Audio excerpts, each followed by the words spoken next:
And the new WBC Junior Lightweight Champion, Two-way continued.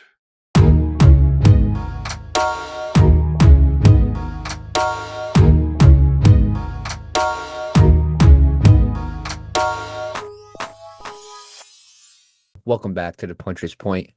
November 2nd, Verona, New York, for the WBC Super Featherweight Championship. Justice may be served. As you all know, Oshaki Foster versus Robson Conceição, the rematch, is going to take place. Now, we knew there was definitely going to be a rematch after the insane decision by the judges. I mean, let's be real. Robbery of the year, 100%.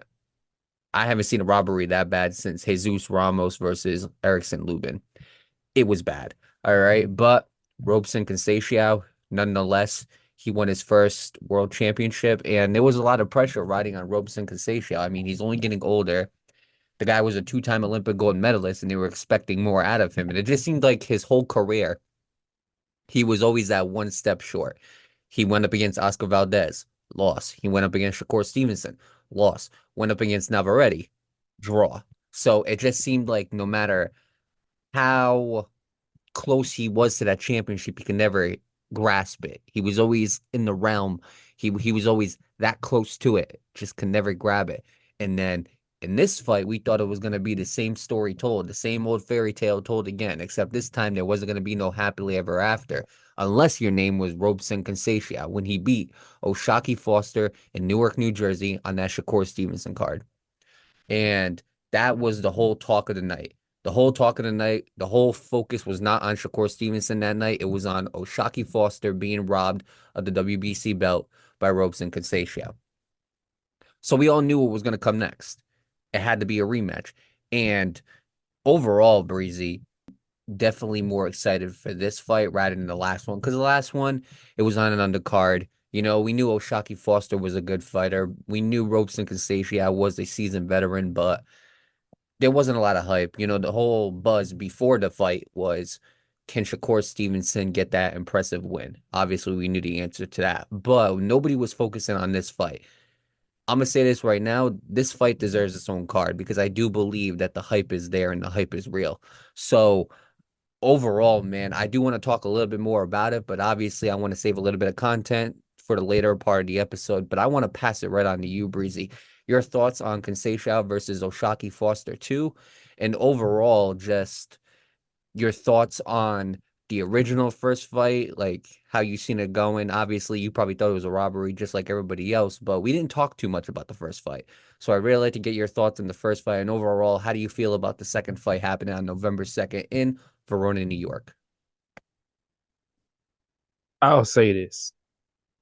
I feel bad for Oshaki Foster. Oshaki Foster has had a hell of a time in the sport of boxing. Long time ago, Oshaki Foster got in the ring that was trying to tamper with his gloves. He got in the ring with a guy that was trying to, or should I say his team was trying to misuse the gloves. And although Oshaki Foster did win, you know, it's just another black eye to the sport of boxing. You know, and of course we know Oshaki Foster's came a long way, and then for him to have this fight, and then the fact that they took it away from him. Now, originally, when it was fight night and whatnot, I actually didn't get to catch the fight. I say this. I looked at it, I watched it, but I didn't in depth like watched it. But I went back over it and looked over it, and when I look back over it, it was kind of blatant. And this is what I tell y'all, right? This is the most corrupt sport ever. Forget about basketball, forget about football, forget about golf, forget about baseball. This right here is the most corrupt sport. Can't nobody else tell me. I'm literally, there's no other way that you can tell me that any other sport has this much corruption in it than boxing. Now, obviously, people like to try to miswindle it and misweigh things and, oh, this, that, and the other. But at the same time, though, what people don't understand, too, is that these guys put their lives on the line. So the fact that they took this away from Oshaki Foster, And looking at the facial expression, I heard people saying that they was at the fight and the crowd was crazy. The amount of distraught that people was in once the decision came, it just shows you that a lot of people didn't feel that Conceição won that fight, and that's fair to say. But nevertheless, I do think it was a robbery, and I'll say this: one thing about Shaky Foster is time to redeem himself. That's the best thing about a rematch. You get the chance to go back in there and get back the right way. Like I said, y'all, this is not a shock to me, and it should be a shock to y'all. Boxing has been like this for as long as it could come. Fights, title fights, there's always some kind of hand, some kind of pickings in the fight. And unfortunately, they robbed O'Shaquie Foster. But I'm glad to see it, and I agree with you 100%, Mario. It brings more excitement to this fight. Because guess what? Now there's an element to it.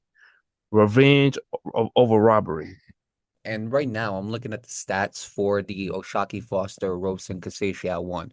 I want to say this: total punches, power punches. Robson Conceição never outlanded him in a single round. Didn't outpercent him in a single round. Oh, excuse me, I lied. He outlanded him in the fourth round. However, the percentage was a lot lower. And other than that, Breezy, as far as power punches, he outlanded him in the 11th round, and that was it. Other than that, besides those 2 rounds, he didn't outland him. His percentage was not better than O'Shaquie Foster's in any round.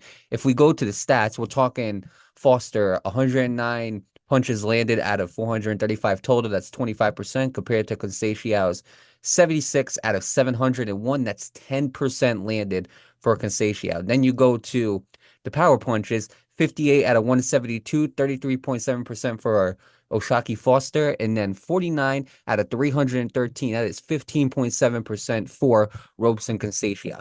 I'm sorry, but there is not a single argument for Robson Conceição winning this fight. There's not. There was no knockdown. There was a part where he rocked O'Shaquie Foster, and if they wanted to give him the round because of that, fine. But at the same time, besides that, you cannot point to any reason why you would give Robson Conceição this win. Now, here's what I will say. This was not the best fight for O'Shaquie Foster. As a matter of fact, his last fight before this with Nova wasn't the best fight from O'Shaquie Foster. I don't know about you, Breezy. I don't know if you see it the same way I do, but to me, O'Shaquie Foster seemed to kind of lose that killer instinct that he had. You know what I'm saying? I feel like that killer instinct is kind of fading away from him, and I really want to see him get that back. And I'm going to be honest with you, in this second fight with Robson Conceição, he's going to have to put him on the mat because he can't go into this fight with the same fight style that he had. He might win that fight, but I can already see it. As of right now, O'Shaquie Foster is a good fighter, but he's not what you call a pay-per-view fighter yet. He's still on Top Rank. He's still on free TV. You know what I'm saying? He hasn't fought any of those huge guys yet, and that's not at fault to him. You know what I'm saying? I mean, he's on Top Rank. Top Rank can only do so much with him, and at the same time, it's Top Rank. So he's not gonna get those big, crazy fights unless he's the face of Top Rank, like a Tyson Fury or a Lomachenko, Teofimo Lopez, you know, et cetera, et cetera. However, I do believe that if this is going to be the way his career goes, there's gonna right now a lot of people like O'Shaquie Foster. This is how it started with Shakur. And then what happened? Next thing you know, we start putting him into the main event picture. Then we start putting him into the limelight. And now all of a sudden, people start seeing, oh, this was a boring fight, yada, yada, yada. I can see the same thing happening in the future for O'Shaquie Foster. And I do want to say, before y'all go into the top comments and start saying, oh, you hating, I don't look at O'Shaquie Foster that way. I think O'Shaquie Foster is a very good boxer. But I do believe he's lost some of his killer instinct. And I believe in this second fight, he's going to have to knock out Robson Conceição. Now, on the other hand, Robson Conceição, do not get it mistaken.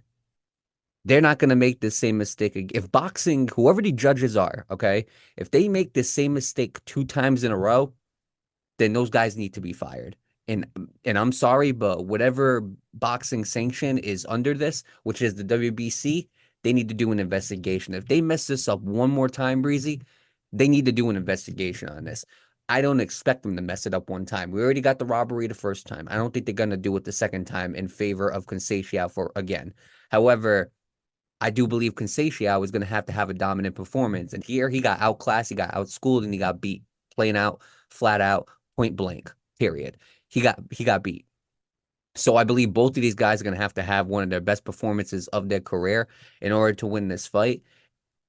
I don't think O'Shaquie Foster nor Robson Conceição can do the same thing they did the first fight.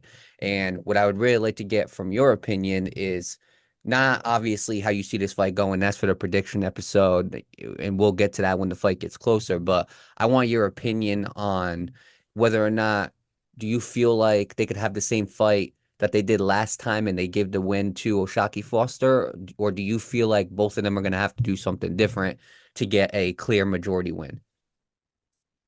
So, judging by the first fight, it's clear that Conceição didn't really need to do anything. So I guess for his game plan is to basically just show up. Show up, pull up to the pay-per-view, and put your gloves on, put your uniform on. But look, I'll say this. Do I think this fight will be different? Do I think it has to be different? I'll say this, right? It all depends on who's sitting in those chairs.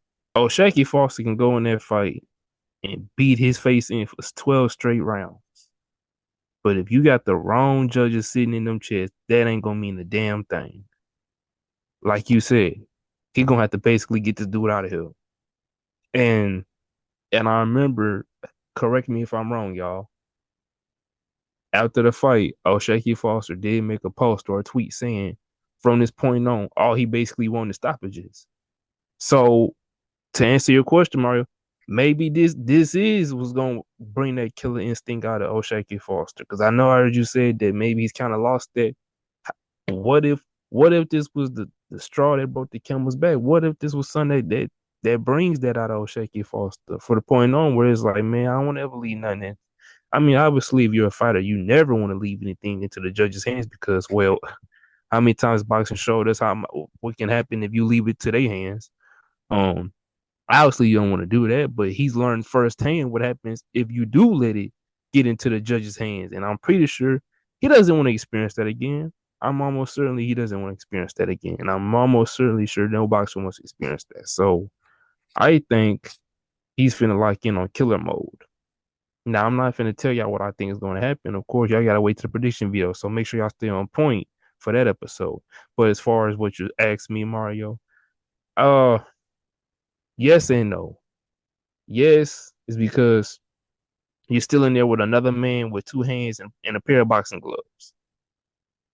No is because at the end of the day, if this fight does go to 12 rounds, if it does go to the scorecards, at the end of the day, it all matters about who's sitting in those chairs writing those cards. So yes and no. Great points there, Breezy. Tony Lundy, Ron McNair, Paul Wallace. Those were the three judges who were in those chairs that night when Robson Conceição won his first world championship. And out of those three judges, Ron McNair had it 116, 112, O'Shaquie Foster. I just want to say this right now. 116, 112 for O'Shaquie Foster seems like a robbery. It should have been 120 to 109. That's what it should have been. It should have been every single round goes to O'Shaquie Foster. That's what it should have been. But of course, the other judges had it 112, 116 to Robson Conceição, and the other one had it 113, 115 to Robson Conceição. So let me get this straight. To Paul Wallace and Tony Lundy specifically, you had Robson Conceição winning 7 or 8 rounds. After the stats I gave you, you had him winning 7 to 8 rounds. That is beyond wild, Breezy. And it's a shame. I'm just saying, those judges definitely had some money on the fights. I'm sorry, but there's no way you can look at that fight and be like, Robson Conceição won that fight. There's no way. I believe in the first fight, I believe O'Shaquie Foster did. The only thing I think Robson Conceição hit him with that he was actually having success with was the body shots. Besides that, O'Shaquie Foster was really hitting him with that jab. When they were on the inside, I believe O'Shaquie Foster was getting the best of him. And I believe that Philly shell was causing Robson Conceição problems. I believe because of those three things, O'Shaquie Foster won that fight. And if you go back and you look at the fight and you look at it round for round, you start seeing that. However, the judges clearly didn't see it that way. So, A, those three judges cannot be in the chairs come the rematch. And number two, O'Shaquie Foster's last 4 out of 5 fights have ended in decision. He had a knockout win against Eduardo Hernandez. He fought Ray Vargas, had a unanimous decision win. Obviously, Abraham Nova, split decision win. I mean, it just seems like it's been decisions, but I want to see Shock come back. I want to see O'Shaquie Foster go in there and do what he does best and do what I know he can do, which is KO people. I don't want to see him go down the Shakur Stevenson route. And there's nothing wrong with the Shakur Stevenson route. I want to say that right now. I don't have no problem with the way Shakur Stevenson fights, but you know the fans do, and the fans are going to keep on. And once he gets big, they're going to keep on yapping. They're going to keep on chirping. They're going to end up making him public enemy number one. We know how boxing works, and we got to make sure that that doesn't happen. So I need to see a knockout from O'Shaquie Foster. And for Robson Conceição, I need you to go in there and have a better performance than you did last time. I want to see a real good, pure boxing fight between both of these guys. And I want to see two fighters who want it bang it out. Pause. No Diddy. Now, with that being said, Breezy, I'm going to pass it right on to you. I'm going to put it to you on a silver platter. Close it out. Thank you very much. Y'all know what the deal is. At the Puncher's Point, we're live Mondays, Wednesdays, Fridays, sometimes Saturdays if you're lucky, sometimes Sundays if you're blessed enough to catch us. But of course, y'all know what the deal is. Mario and Breezy every week, Puncher's Point. Tap into the Twitter, tap into the Instagram, tap into the Threads, tap into the podcast app. Make sure y'all got your post notifications turned on YouTube because we drop every week. Make sure you comment, like, subscribe, and without further ado, make sure you stay on point with the Puncher's Point.